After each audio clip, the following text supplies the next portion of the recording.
Саламатсыңарбы, урматтуу окуучулар?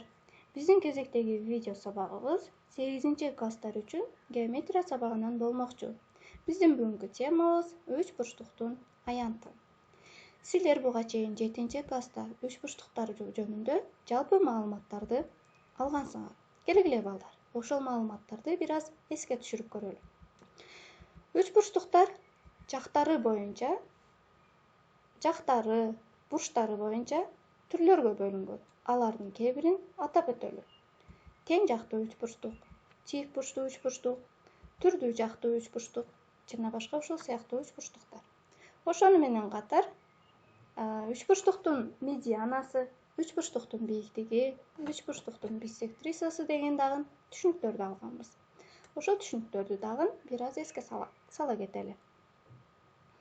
Үч бурчтуктун чокусунан анын каршысында жаткан жагына перпендикулярдуу түшүрүлгөн кесимди үч бурчтуктун бийиктиги деп аталат. Ал эми үч бурчтуктун чокусун каршысында жаткан жактын ортосу менен туташтыруучу кесимди үч бурчтуктун медианасы деп аталган. Андан кийин үч бурчтуктун бир бурчун тең экиге бөлүп, каршысында жаткан жагы менен туташтыруучу кесимди үч бурчтуктун биссектрисасы деп аталган. Биз бул кайталоолордун негизинде